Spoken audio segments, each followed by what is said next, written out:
नमस्कार। चलिए आज एक बहुत ही दिलचस्प फाइनेंशियल प्लान को समझते हैं। एक ऐसा रास्ता जो हर महीने सिर्फ 10,000 रुपए के निवेश से शुरू होकर फाइनेंशियल फ्रीडम तक ले जा सकता है। तो सवाल ये है, क्या ये सच में मुमकिन है कि हर महीने सिर्फ 10,000 रुपए लगाकर पूरी जिंदगी के लिए हर महीने 1,80,000 रुपए पाए जा सकते हैं? सुनने में तो ये लगभग नामुमकिन सा लगता है ना? लेकिन चलिए देखते हैं कि हिसाब किताब और वक्त मिलकर क्या कमाल कर सकते हैं। देखिए, पहले ही साफ कर दें, ये कोई जल्दी अमीर बनो वाली स्कीम नहीं है। ये तो एक लंबी, बहुत लंबी अवधि की स्ट्रैटेजी है। ये एक 20 साल का इन्वेस्टमेंट प्लान है जो 100 साल की उम्र तक इनकम दे सकता है। और ये सब मुमकिन होता है दो चीज़ों से, अनुशासन और कंपाउंडिंग की ताकत से। तो इस प्लान का जो पहला फेज है वो है बिल्डिंग फेज, यानी पहले 20 साल। ये वो वक्त है जब एक्टिवली इन्वेस्ट किया जाएगा, बूंद बूंद से वो सागर भरने के लिए। इस पूरे प्लान का हीरो है एसआईपी, यानी सिस्टमैटिक इन्वेस्टमेंट प्लान। ये म्यूचुअल फंड्स में हर महीने एक फिक्स्ड अमाउंट इन्वेस्ट करने का एक बहुत ही आसान और डिसिप्लिन तरीका है। तो चलिए इस 20 साल के सफर को देखते हैं। मान लीजिए किसी ने 20 साल की उम्र में एसआईपी शुरू की, 30 की उम्र में वो आधे रास्ते पर हैं और 40 की उम्र तक आते आते एसआईपी बंद हो जाती है और एक अच्छा खासा कॉर्पस यानी एक बड़ी रकम तैयार हो जाती है। और इसके लिए हर महीने कितने निवेश की जरूरत है? सिर्फ 10,000 रुपए। ये एक ऐसी रकम है जिसे बहुत से लोग अपने करियर की शुरुआत में ही मैनेज कर सकते हैं। अब अगर 20 साल तक हर महीने 10,000 रुपए का निवेश होता है तो कुल कितना पैसा लगा? कुल निवेश हुआ 24 लाख रुपए। ये वो पैसा है जो असल में अपनी जेब से गया है। और यहीं पर असली जादू शुरू होता है, कंपाउंडिंग का जादू। 24 लाख का इन्वेस्टमेंट 20 सालों में बढ़कर लगभग 1.5 करोड़ रुपए का कॉर्पस बन जाता है। मतलब 1.25 करोड़ रुपए से भी ज्यादा का सीधा सीधा रिटर्न। और यही इस पूरे प्लान की नींव है। तो पहला फेज यानी बिल्डिंग वाला पूरा हुआ। अब आता है दूसरा फेज, अगले 60 साल यानी पैसा निकालने का दौर। ये वो टाइम है जब जमा की हुई दौलत अब हमारे लिए काम करना शुरू करती है। और ये होगा कैसे? ये होगा एसडब्ल्यूपी के जरिए, यानी सिस्टमैटिक विड्रॉल प्लान। इसको आप एक तरह का पर्सनल पेंशन प्लान समझ सकते हैं, जिससे हर महीने एक फिक्स्ड रकम अपने आप अकाउंट में आती रहती है। इस फेज की टाइमलाइन देखिए जरा। 40 साल की उम्र से एसडब्ल्यूपी शुरू होती है और अगले 60 सालों तक चलती है, यानी 100 साल की उम्र तक।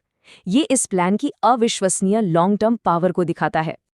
और अब आता है वो हिस्सा जिस पर शायद यकीन करना मुश्किल हो। अगर हर महीने 1 लाख रुपए निकाले जाएं तो 60 साल में 7.2 करोड़ रुपए निकालने के बाद भी 100 साल की उम्र में 5,410 करोड़ रुपए बच सकते हैं।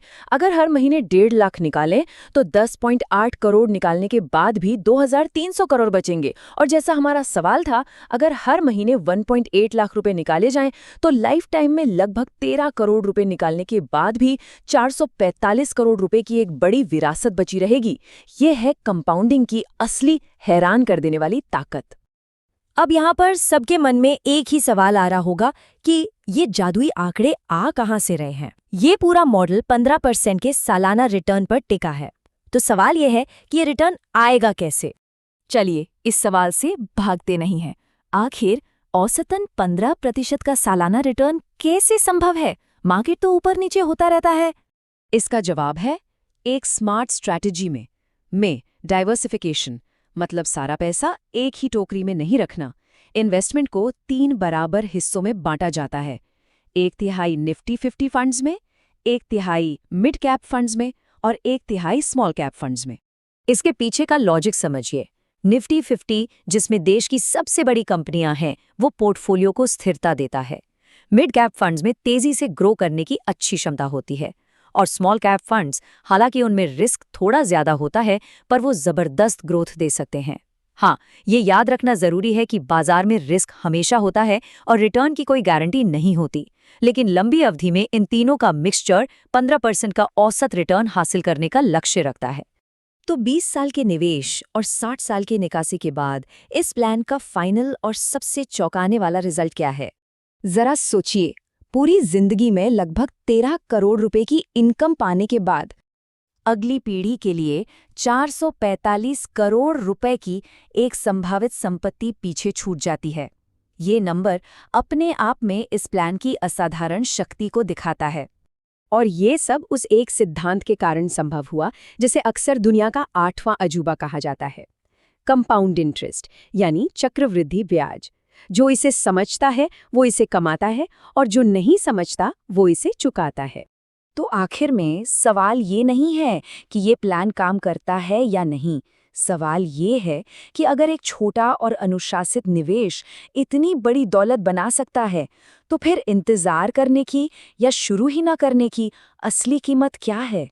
इस पे जरूर सोचिएगा।